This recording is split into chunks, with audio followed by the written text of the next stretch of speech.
Hola a todos, este es el resumen semanal de las últimas 2 semanas que hemos tenido clases continuas. Eh, lo que hemos visto hasta el momento es todo una nueva unidad. Básicamente lo que hablamos en esta unidad son los factores de producción, específicamente el clima y cómo se relacionan con la agricultura. Para entender un poco, y para eso tenemos esta imagen acá, cómo empieza el clima y los factores del clima a afectar, tenemos que tener en cuenta que todo se inicia por el Sol, ¿sí? El Sol emite luz y emite energía hacia la Tierra. Esa energía que se emite hacia la Tierra es lo que llamamos la radiación solar.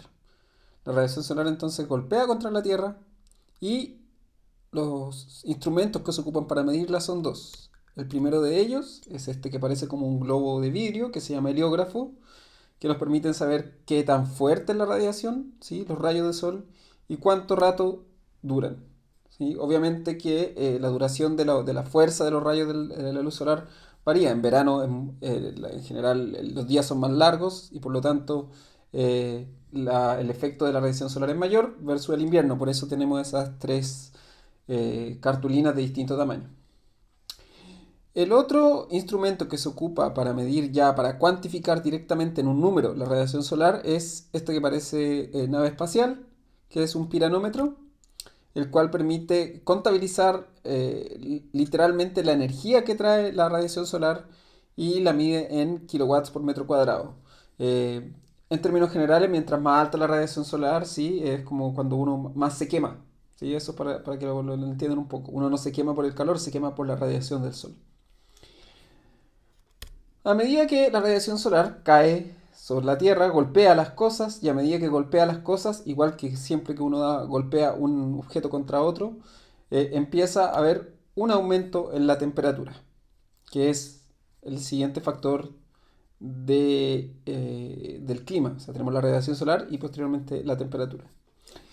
La temperatura, en el caso de nosotros del clima, la vamos a medir con dos instrumentos. El primero es un termómetro común y corriente, que en el cual nosotros podemos saber la temperatura que tenemos en ese momento en el ambiente. Y el que está a la derecha es el termómetro de máxima y de mínima, en el cual nosotros podemos saber cuál es la temperatura máxima que hubo en un día y la temperatura mínima. El termómetro de máxima y mínima se queda fijo en la temperatura más alta y se queda tan fijo en la temperatura más baja. No me mide exactamente la temperatura que hay en el momento. Ojo con eso. Son dos termómetros distintos y cuando yo tengo que hacer mediciones a lo largo, o sea, de un día para otro, tengo que tener en cuenta ambas. Como decíamos, la radiación solar choca, empieza a chocar contra las cosas contra todos los objetos del medio ambiente, aumentan las temperaturas y en este caso, lo que sucede acá es que a medida que aumentan las temperaturas, empieza a evaporarse el agua. Cuando el agua se empieza a evaporar, empieza a aumentar la humedad relativa del aire, o sea, la cantidad de agua que hay en el aire. ¿Sí? La humedad relativa entonces es la humedad, la cantidad de vapor de agua que hay en el aire. No es agua líquida, es vapor de agua, agua en estado gaseoso. Esta se mide a través de dos instrumentos. Principalmente el cual se mide es el ciclómetro, que es el instrumento que tenemos a la derecha, que es un instrumento que me permite relacionar las temperaturas con la humedad del aire. Obviamente a mayor temperatura y si estoy más cerca del mar, mayor va a ser la humedad relativa del aire. Mientras más lejos esté del mar y las temperaturas sean menores, va a ser menor. Y el otro es el higrómetro, que básicamente funciona de manera similar, solo que a diferencia de eso, de ser tan exacto como el ciclómetro que está a la mano derecha, es un poco más inexacto ya que depende de un pelo que se encrespa o se alisa de acuerdo a la humedad relativa. Cuando la humedad relativa, ¿sí? empieza a, perdón, cuando la humedad relativa empieza a subir, ¿sí? empieza a concentrarse, empieza a acumularse, empiezan a formar nubes.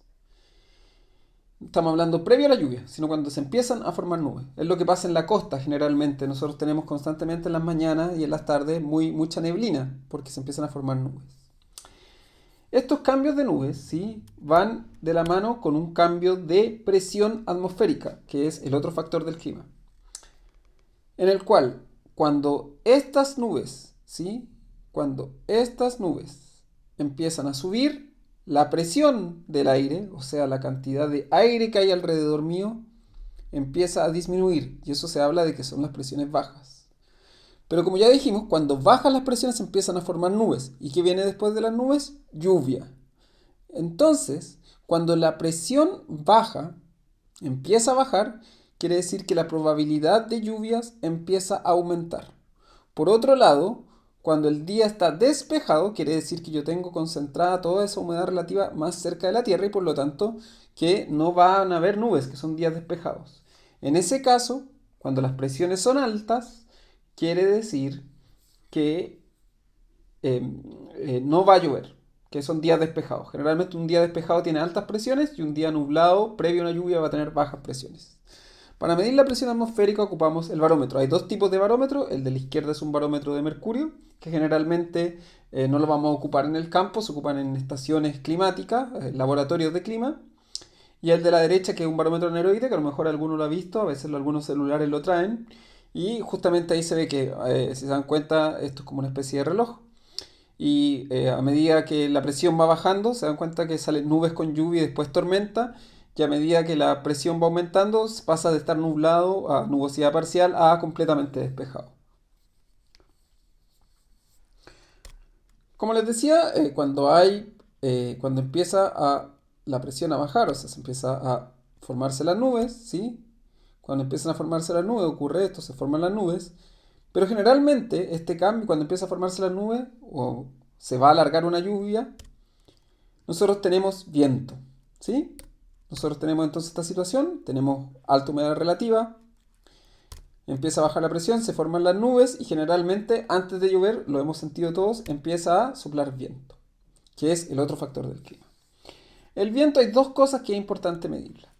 La primera es la dirección, desde dónde sopla el viento, en qué dirección sopla el viento, para eso se ocupa la veleta. Muchos a lo mejor habrán visto el tipo de veleta en la mano derecha. Y además, para medir la velocidad del viento, porque no es lo mismo que tener un viento de 10 km por hora, un viento de 100 km por hora. Cuando hablamos cuando vimos la región 11 y 12, hablamos de que ahí el viento era una limitante, más que el frío.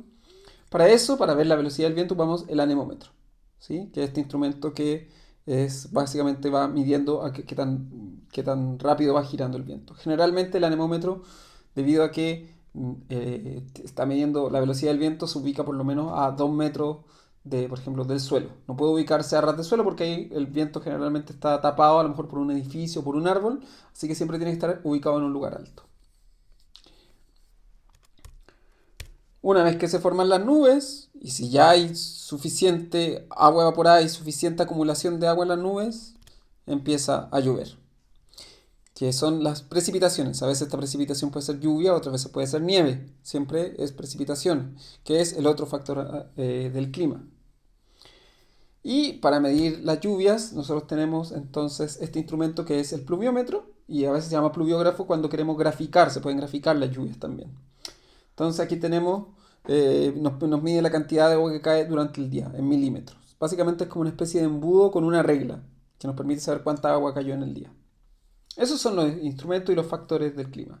Vuelvo a repetirlo, los factores del clima son radiación solar, temperatura, humedad relativa, la presión atmosférica, vientos y precipitaciones.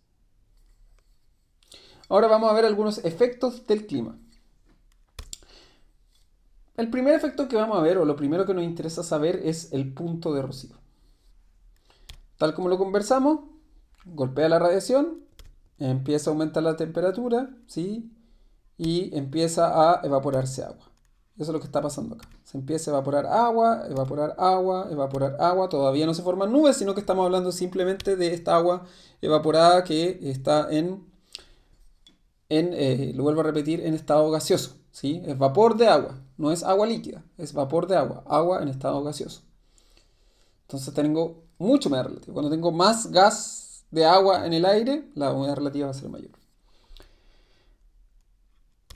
Cuando las temperaturas son altas, ese vapor de agua se queda como vapor, ¿sí? Está evaporándose, no se convierte en agua líquida, se queda en estado gaseoso, ¿sí?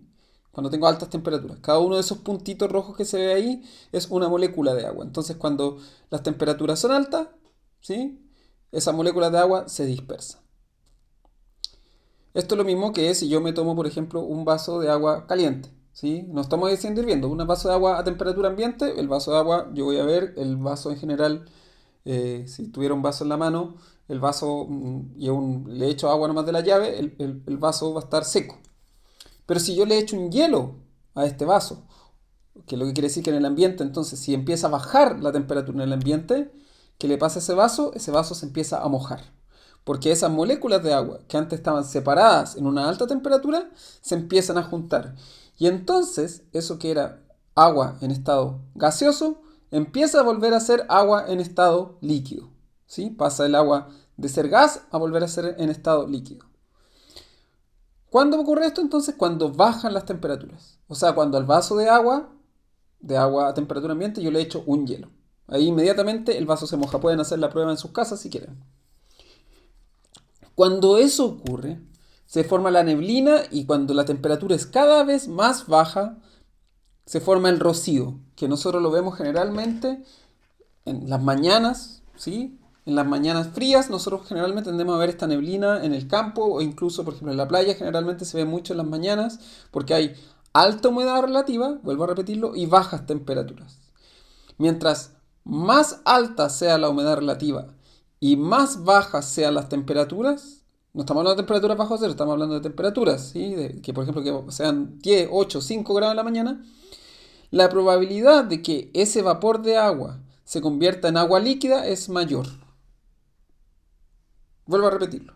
Mientras mayor humedad relativa hay y menores sean las temperaturas, esa agua que está en formato gaseoso se va a convertir en líquida, ¿sí? Se va a convertir en agua líquida y me va a mojar las plantas. Esto de que se mojen las plantas puede presentar una serie de problemas. El primer problema es que cuando yo quiero saber cuánta agua voy a regar, no lo voy a poder calcular muy bien. ¿Por qué? Porque lo que estamos viendo ahí es cómo entra el agua en una planta. Entonces, el agua, esto es como una especie de cañería. El agua entra por las raíces, se mueve por el tallo y finalmente el agua, los excesos de agua se eliminan por los poros, ¿sí? Se pierde por transpiración. Las plantas, al igual que los seres humanos, tienen poros, ¿sí? Pero cuando la humedad relativa es muy muy alta, que es lo que estamos viendo ahí, mucha humedad relativa, esos poros se cierran. Entonces, la planta dice, o la planta por así, no es que hable, pero la planta piensa y dice, yo no voy a seguir tomando agua del suelo. Cierro la cañería. Entonces, ¿qué es lo que pasa acá? Que si yo regué el día anterior, ¿sí? Si yo regué, por ejemplo, el día lunes, y en la mañana del día martes hay mucho rocío, esa agua que está en el suelo la planta no la va a absorber y se va a perder. Entonces, ojo con eso. Si tengo mucho rocío en la mañana, ¿sí? Si tengo mucha humedad relativa y las temperaturas son muy bajas, la planta no va a absorber agua del suelo. ¿Sí? Eso es muy importante. Lo otro es que la planta del suelo no solamente absorbe agua, también absorbe nutrientes. ¿Sí? Esto es como, vuelvo a decir, es como una cañería. Y cuando ocurre esto que hablábamos, ¿sí? Cuando ocurre este aumento, ¿sí? De la humedad relativa y empiezan a bajar las temperaturas, ya dijimos, se cierra esta cañería. ¿Sí? Se cierra. Y entonces la planta no absorbe agua, pero la planta, además de absorber agua por la raíz, absorbe nutrientes. Entonces tampoco va a absorber nutrientes. Entonces, si yo el día anterior, si yo el día lunes, además apliqué un fertilizante al suelo y al día siguiente en la mañana tengo mucho rocío, la planta no va a absorber ese fertilizante tampoco, no va a absorber agua, no va a absorber fertilizante y eso se va a ver perdido. Entonces, ojo con eso.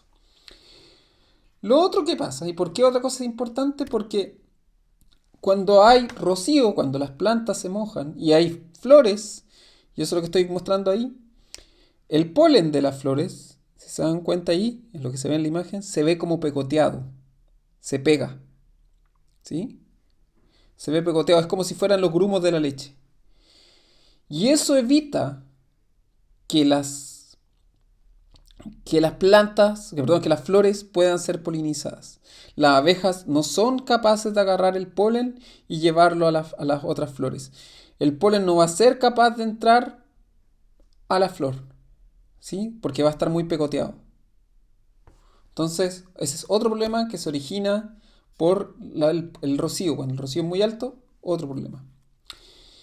Y lo otro, que también es importante, son las enfermedades, ¿sí? Cuando las plantas se mojan, generalmente, además de mojarse, van a producirse hongos. La misma razón de por qué las paredes del baño siempre tienen hongos, es porque hay mucha humedad en el baño, está muy mojado y la humedad al hongo le gusta. Entonces ahí se ve la planta mojada y a la derecha la planta posteriormente con un hongo creciendo sobre ella. Otro problema que vimos son los relacionados con los vientos. Problemas mecánicos, por ejemplo lo que se ve ahí, que es el encamado, que es que producto del viento los cereales se caen. Lo otro, que se deforman las copas de los árboles. Y por último, lo más frecuente, que producto del efecto del viento, los frutos de un árbol o de una planta se golpeen y se empiezan a machucar. Además de eso, lo que estamos viendo ahí, que por el viento nosotros a lo mejor estamos aplicando algún producto con el tractor y lo que se está mostrando ahí en la flecha es que yo lo que quería aplicar todo mi producto ahí, en esas plantas que están ahí a la derecha, pero empieza a soplar viento y el producto se va hacia otro lado, puede intoxicarme gente, estoy gastando producto de más, estoy perdiendo producto, estoy perdiendo plata. Además de eso, se puede producir esto que se llama el golpe de sol o golpe de calor, que generalmente se produce cuando la humedad relativa es muy baja, las temperaturas son muy altas y soplan vientos cálidos, se produce este efecto como que se me seca una parte del fruto. Esto, como digo, este golpe de calor es muy complicado, especialmente cuando las plantas están con frutos, ¿sí? Las plantas como que se me queman. Y por último, el otro efecto que produce el viento es que, lo vimos cuando lo estábamos hablando del suelo, me va a eliminar la capa fértil del suelo. Si el viento es muy fuerte, se va a ir perdiendo capas del suelo.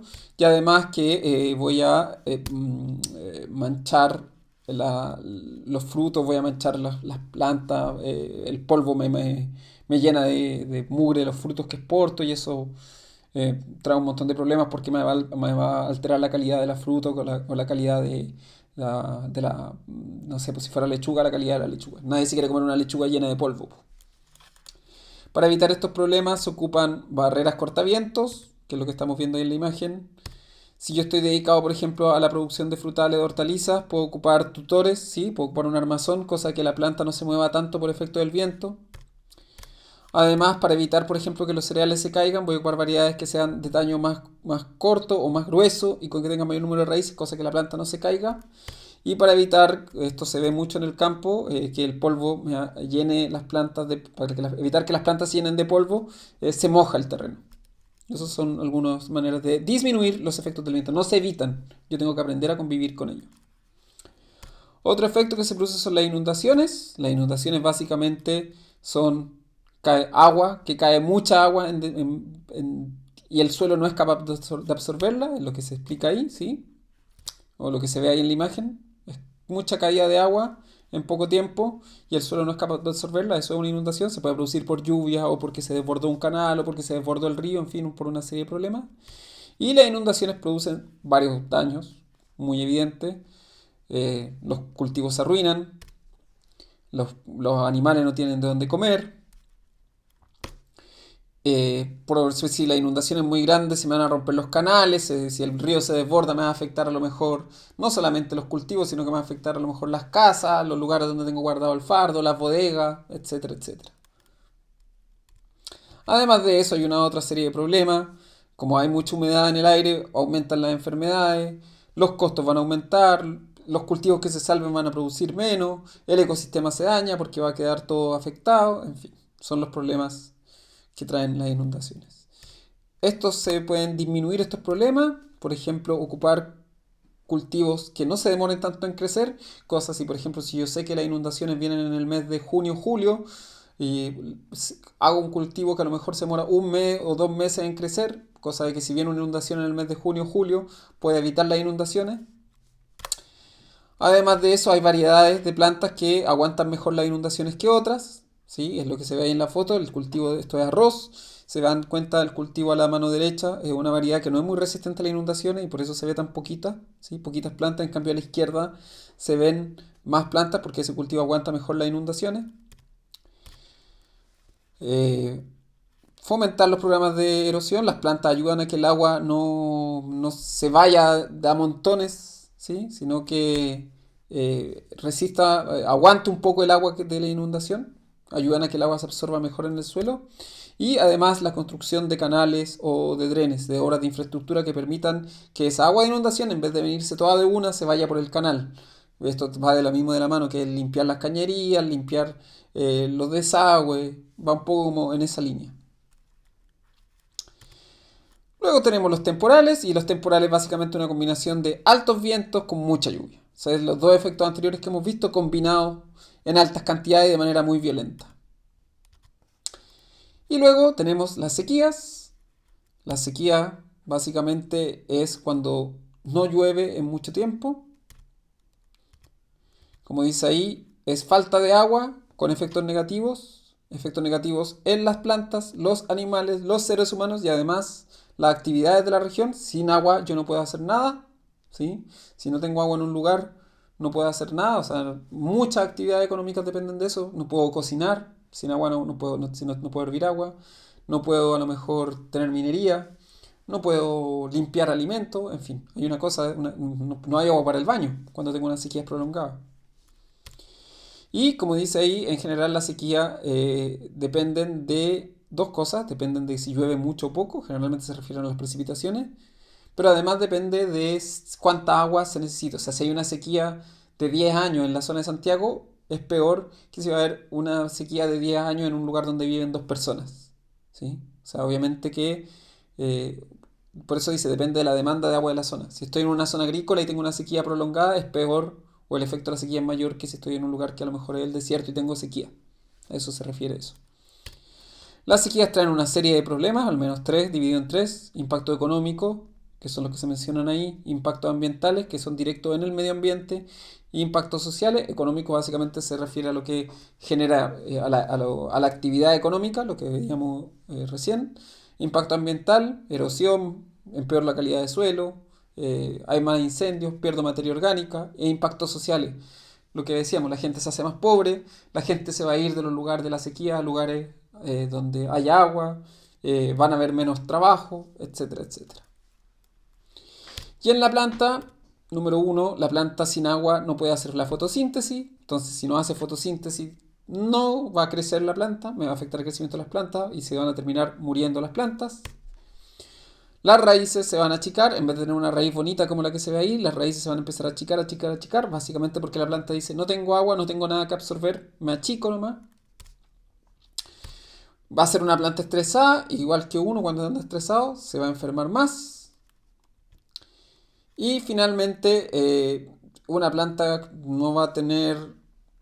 Ahora, esto es como al revés de cuando decíamos humedad relativa alta. Si no tengo agua, la planta tampoco va a absorber nada del suelo, ¿sí? No va a absorber los nutrientes. Entonces son plantas que se van a ir secando. O sea, son plantas que sin agua tampoco absorben nutrientes, ¿sí?